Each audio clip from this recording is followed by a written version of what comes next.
구독, 좋아요. 이재명의 두 얼굴이에요. 여러분 보세요. 비대위원장 대 대통령하고 식사를 하면서 대통령 되기 전에 기소됐던 형사 사건에 대해서 재판 재개 여부는 사법부 판단을 존중해야 한다고 말씀드렸대요. 그리고 대통령 임기 끝나면 재판 받겠다고 국민께 약속해 주십시오라고 오찬에서 얘기를 했는데, 이재명이 카메라가 있을 때는 웃었는데 카메라가 꺼지고 나가니까 여러 가지 압박성 발언들을 했다는 거예요. 구체적인 발언을 말할 수는 없지만 사실상 그렇게 이야기하지 말라는 취지였다. 카메라가 있을 때는 웃었는데 카메라가 꺼지고 나서는 여러 가지 압박성 발언들이 있었다. 카메라가 있을 때는 아우 대표님 그런 말씀 맞으시죠? 라고 하다가 카메라가 꺼졌을 때 사실 어떤 이야기인지는 지금 공개하지 못했다고 하는 거죠. 여기서부터 저희 상상의 나래가 펼쳐지는 겁니다. 네. 용태야 죽을래? 너 그런 얘기 왜 하니? 나보다 어린 놈의 자식이 말이야. 감히 대통령의 재판을 여기서 면전에다가 얘기를 해? 라고 했을 수도 있고, 그런 얘기 하는 건 아닙니다. 대통령의 재판을 멈추는 거예요. 라는 말일 수도 있고, 근데 어느 방면이든 다 옳지 않죠. 그러니까. 이재명 시장, 이재명 도지사, 이재명 선거 후보 때 대통령도 죄가 있으면 감옥에 가자라고 했었던 것이 이재명 대통령 본인이었어요. 그러면 대통령이 됐었을 때도 그 원칙을 지켜야죠. 그것 때문에 사람들이 환호해주고 지지해준 건데, 그건 온데간데 없고. 그러니까 이게 카메라 꺼졌다고 야당 대표들 핍박하고 탄압하고. 아니 이재명 패거리는 휴대폰도 안 내고 숨기라고 막 오히려 막 그게 얼마나 잘못된 얘기인지도 모르고 깔깔 웃으면서 얘기하고, 물론 막 자기 농담조라고 얘기하겠죠. 이재명은 지금 네. 그거하고 따지면. 그리고 심지어 설주한 변호사 얘기가 그거잖아요. 평소에는 그냥 뭐 휴대폰으로 그냥 뭐 편하게 연락하다가 중요한 얘기할 때는 텔레그램으로 전화 온다 그러고. 그러는 사람들이 지금 공무원 75만 명을 잠재적 범죄자 취급해가지고 휴대폰 들여다보겠다고 하고 있는 거 아닙니까? 그렇죠. 근데 지금 그런 사람이 지금 그런 집단이 지금 저렇게 대한민국 저 국정을 지금 끌고 가고 있으니까 얼마나 지금 기가 찬 거예요. 그러나 복종 의무가 없어졌다는 거. 그러니까 핸드폰 제출하지 않으셔도 되고요. 부당한 지시와 외압에 맞서셔도 됩니다.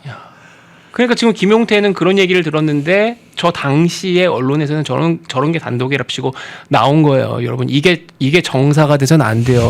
때로는 야사가 더 정사보다도 힘이 센 겁니다. 맞지. 이재명이 김용태가 A4 용지 갖고 딱 이렇게 읽은 거거든요. 그게 맞아요. 재판 받으십시오. 네. 뭐 약속해 주십시오. 뭐 했던 거예요. 그러니까 이재명이 내가 윤석열 때 대통령 때 했던 것보다는 좀 짧네. 짧네. 조롱한 거죠. 그러면서 아주 뭐 이렇게 막 웃었다는 겁니다. 오히려 농담으로 여유 있게 받아들였다. 그리고 뭐 저 당시에 이제 대통령실 고위 관계자가 저 얘기하니까 이제 이게 중앙일보 기자들이 단독이랍시고 한마디 들은 거 갖고 쓴 건데, 대통령실이 격이 없는 대화를 위해서 관저에서 오찬을 겸해 회동했는데 실제 훨씬 더 부드러운 분위기에서 솔직한 얘기들을 나눴다라고 저 당시 얘기를 했어요. 그래서 이제 저 중앙일보 애들이 저렇게 기사를 썼는데, 뭐가 격이 없이 부드러워 김용태가 압박을 느끼는 얘기를 여러 개 그러네. 들었다는데. 너무 격식을 차리고 압박에 의한 뭐 대화였네요. 그러니까요. 재판받으라고 하니까 카메라 딱 꺼지고 나가니까 바로 압박성 발언을 했다는데, 그렇게 얘기하지 마! 뭐 이런 취지였다는데. 구체적으로 좀 설명 좀 해주지 김영태 의원도. 그러니까요. 네. 근데 물어봐도 얘기 안 하려고 그러더라고요. 예. 근데 이제 저렇게 나온 겁니다. 그러니까 지금 카메라 꺼지니까 돌변하는 이재명, 특히 저 정도로 자신의 재판에 대해서 저렇게 하는 사람인데 뭐 대장동 항소 포기를 몰랐다? 말이 안 되죠. 대통령실도 사후 보고만 받았다? 그러니까 저렇게 카메라 꺼지고 안 켜지고 꺼지고가 다른 것, 특히 본인의 재판에 대해서 저렇게 발끈한 건 되게 신경 쓰고 있다는 거예요. 그렇죠. 네. 그렇게 봐야 어쨌든 합리적이죠. 정권이 끝나고 나서 이재명 대통령은 재판을 받거나 또 이미 유죄가 난 부분이 있기 때문에 감옥 가는 건 사실은 거의 뭐 기정사실인 거잖아요. 감옥을 가거나 아니면은 뭐 벌금을 받거나. 그리고 유죄 취지 파기환송이 끝까지 확정이 되면은 대통령 선거로 인해서 보전받았었던 그 비용을 토해낸다거나 이렇게 어쨌든 본인한테 피해가 오는 게 확실하기 때문에 그만큼 민감하다. 그러니까 아마 저렇게 카메라 온오프가 다르게 야당 대표를 뭔가 대놓고 말로써 압박하고 핍박한 게 아닌가. 그러니까 현직 대통령일 때 어떻게든지 간에 항소도 포기시키고 공소도 취소시킨 식으로 자기 그 리스크를 다 털고 싶은 거죠. 네. 근데 이제 대한민국에서 오래 이 정착해왔던 이 시스템이 그렇게 일시적인 어떤 일부의 사람들 때문에 일부의 사람들에 의해서 바뀌기는 사실 쉽지가 않아요. 왜냐하면 집단지성이라는 게 있는 거고 그 안에서도 결국 이제 항명하고 이것이 옳지 않다라고 하는 사람들 분명히 있을 거기 때문에 제 마음대로 분명히 안 될 겁니다. 그러니까 자꾸 무리수 두는 거고 75명 공무원들 다 들여다보겠다라는 거고 이런 지금 시그널들이 오는 거라고 좀 보거든요. 그러니까 이재명 입장에서도 정청래, 추미애 이런 사람들이 나의 사법 리스크를 정말 덜어주기 위해서 노력하는 게 아니라 오히려 더 요란하게 만들어서 지들 정치하려고 하는 걸로 보이고 심지어 말 그대로 지금 정청래는 1인 1표제로 해가고 항명을 진짜 지금 하고 있으니까 그렇죠. 이재명 입장에서도 아주 그냥 짜증나겠네요. 이재명 대통령의 임기 이제 정청래 대표의 대통령 임기가 아닌 거잖아요. 그렇죠. 정청래 대표는 이재명 대표의 모델을 보고 나도 다음에 용꿈을 꿔야지 대통령이 되겠지라고 하면서 1인 1표제 하고 있는 거라고 전 보여지거든요. 그 개개인의 욕심이 모여가지고 집단이 망하는 겁니다. 전 민주당이 꼭 그런 길로 갈 거라고 봐요. 자, 지금 이재명이 카메라 꺼지니까 김용태한테 저런 압박성 발언 그렇게 얘기하지 마. 뭐 했다는데 저쪽 이재명 그룹은 저런 식으로 사람을 협박도 하고 구슬리기도 하고 하는 거 되게 잘하는 것 같아요. 누구보다 잘 아실 거란 말이죠. 제가 얼마 전에 들은 얘기로는 이기인 사무총장 같은 경우도 대통령실로 들어가게 해줄게. 네. 민주당 와 하는 식으로 막 그 성남시정 저랑 같이 방송하는 사람한테 이재명 대표에게 진짜요? 받았어요, 그거? 네, 비선으로 활동하고 있는 정말 직접 보고 한다는 그 아주 유명해요. 네. 그 사람이 직접 와가지고 이기인 씨 한 번만 만나게 해달라. 우리 진영에 와주면 지방선거도 나가게 해주겠다. 청와대도 들어가게 해주겠다라고 문자가 남아 있어요. 몇 년도예요 그게? 아니 작년이요. 작년에? 올해 대선이죠. 올해 대선. 네. 올해 대선이구나. 네, 올해 6월 6일 올해요, 올해. 대선. 아, 올해 초에. 네, 올해 초에. 전 바깥에 있는데 그 같이 방송하는 그 친구한테 직접 찾아와가지고 그렇게 요청했다라는 거예요. 그래서 저한테 형 어떻게 할래? 라고 물어보는 거예요. 그래서 웃기고 있네. 말도 안 되는 소리 하지 말라 그래라. 잠시도 고민 안 했어요? 아니 당연히 이 속내가 보이잖아요. 저는 김문기 씨 사진을 공개함으로써 그걸 또 이렇게 제가 편집했기 때문에 이렇게 확대해서 잘랐기 때문에 그거 이재명 대통령이 얘기해가지고 유죄 취지 파기환송 받은 거잖아요.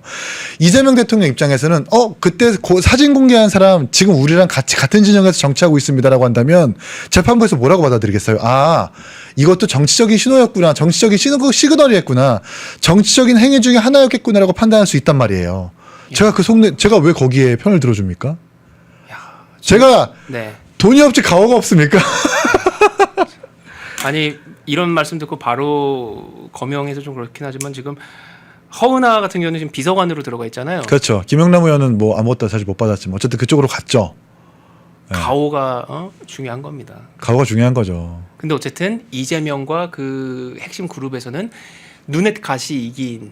그러니까 계속 보다가 야 쟤는 안 되겠다 그냥 차라리 우리 쪽으로 오게 해갖고 그냥 한 식구 되는 것처럼 그냥 하자라는 식으로 막 포섭하려고 하는 시도가 있었다는 아니 거죠. 그게 이재명 시장 때부터 계속 되게 많이 이어져 왔었어요. 아 그래요? 네, 제가 막 성남 시민 순찰 때라는 이재명 시장의 주요 공약에 대해서 부칙을 달아가지고 1년만 하고 폐지하겠다라고 그렇게 부칙을 달았었을 때 정진상 비서실장한테 저의 공천권을 가지고 있는 국회의원 비서관에 전화 와가지고 쌍욕과 육두문자를 날리면서 어떻게 양의 탈을 쓴 저놈의 자식이 이재명 대통령의 정책에 대해서 사사건건 발목을 잡느냐라고 녹음 파일까지 있었습니다.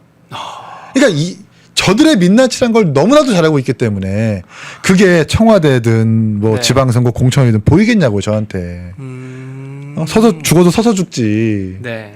야, 그러니까 막 구슬리기도 하고 꼬시기도 하고 막 어떻게 할 것처럼 그게 진짜 위협하기도 하고 하는 걸 너무나 잘 알고 있는 거네요. 저 사람들이 하는 걸. 그러니까 진짜 찐 통합과 화합을 위해서 상대방을 설득하고 포섭한다라기보다는 내 진영과 나의 후안에 도움이 되니까 데리고 온다라는 그 속내를 누구보다도 전 잘 안다고 자신하기 때문에 뭐 사실 잠시 고민할 것도 없고 고민할 필요가 없죠. 고민할 필요가 없습니다. 야, 네, 참 그렇게 하고 못된 정권이에요. 못된 정권. 야, 이기인 개혁신당 사무총장 어떻게 보면 본인 혼자 생각할 때, 야, 나는 어쩌다가 성남시 의원하고 경기도 의원 이렇게 쭉 해가지고 아무것도 모르는 제가 이재명이라고 하는 사람을 저렇게부터 일찍부터 인연이 저 악연이 맺어가지고 저렇게 됐을까? 아무것도 몰랐어요. 시의원 됐는데 마침 단체장이 시장이었고 바깥에서는 개혁이고 혁명이고 혁신이고 좋은 말 다 늘어놓는데 안에서는 자기 사람들 꽂아주고 막 계약 이권 다 챙겨가고 대장동 있고 FC 있고 이러니까 야 이거 이상하다. 일반적인 사람들이 알고 있는 그건 너무나 오해인데 그거 나라도 좀 밝혀줘야 되겠다라고 해서 그때부터 추적하기 시작한 거고 그래서 그 김문기 씨 사진을 제가 찾아가지고 공개한 건데 그걸 가지고 채널에 의해서 발언했다가 유죄 취지 파기 완성받은 거고 그런 사람들이 저를 봤었을 때 민주당 진영이 저를 봤을 때 얼마나 볼드모트 같았겠어요. 저를 말하면 제 이름을 말하면 제가 뜰 것 같고 그렇다고 외면하자니 저 사람들이 계속 자료를 내니까 외면할 수는 없는 거잖아요. 그렇게 근데 대통령이 됐고 그 대통령이 성남시장이었던 사람이 10몇 년 뒤에 대통령이 됐고 아이고. 그래서 대통령이 돼가지고 성남시 경기도지사 쪽 할 때랑 똑같은 짓들을 이제 똑같아요. 청와대 안에 들어가고 하고 있고 똑같아요. 절대 완전 하나도 틀린 게 없습니다. 그래서 참 이게 정당 공천의 폐해라는 게 분명히 이 민주주의 사회에서 존재하는 것 같아요. 펜앤마이크에서 추천하는 영상도 보고 가세요. 다른 영상도 즐기시려면 구독 버튼을 꼭 눌러주세요.